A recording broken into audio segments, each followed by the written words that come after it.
আমার নিজস্ব একটি স্টাইল আছে। আমি কিন্তু খুব যত্নশীল।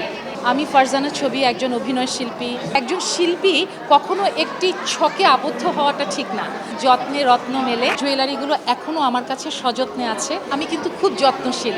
একদম ছোটবেলায় আমি যখন 4 বছর বয়সে নাচ শুরু করেছি, সেই সময় আমার মা আমাকে কোমরের যেই বিছাটা কিনে দিয়েছেন, আমার মা আমাকে যেই টায়রাটিকে কিনে দিয়েছেন, সেই জুয়েলারিগুলো এখনও আমার কাছে সযত্নে আছে এবং উজ্জ্বল হয়ে আছে, চকচকে।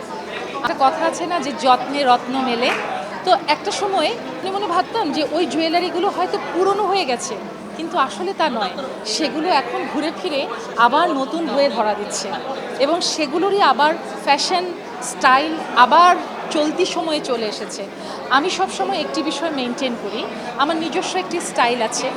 আমি ফারজানা ছবি একজন অভিনয় শিল্পী, একজন লেখক, একজন কখনো গান করি, কখনো নাচ করি। সব শিল্পের প্রত্যেকটি মাধ্যমে আমার সম্পৃক্ততা। অভিনয় শিল্পী ফারজানা ছবির যেমন একটি স্টাইল রয়েছে, ব্যক্তি ছবিরও একটা স্টাইল রয়েছে।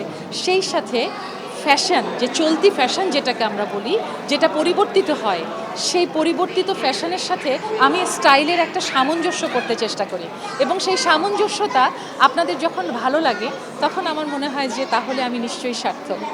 আর আমার মনে হয় যে একজন শিল্পী কখনো একটি ছকে আবদ্ধ হওয়াটা ঠিক না। একজন শিল্পী নিজের স্টাইলের সাথে ভিন্ন ভিন্ন ফ্যাশনকে অ্যাকুমুলেট করে নিজের একটি নতুন ধারা প্রতি মুহূর্তে ক্রিয়েট করবে, যা হবে বৈচিত্র্যময় এবং যা অন্য অনেকের জন্য অনুসরণীয় হবে। সেটা অবশ্যই একজন শিল্পীকে চেষ্টা করা উচিত।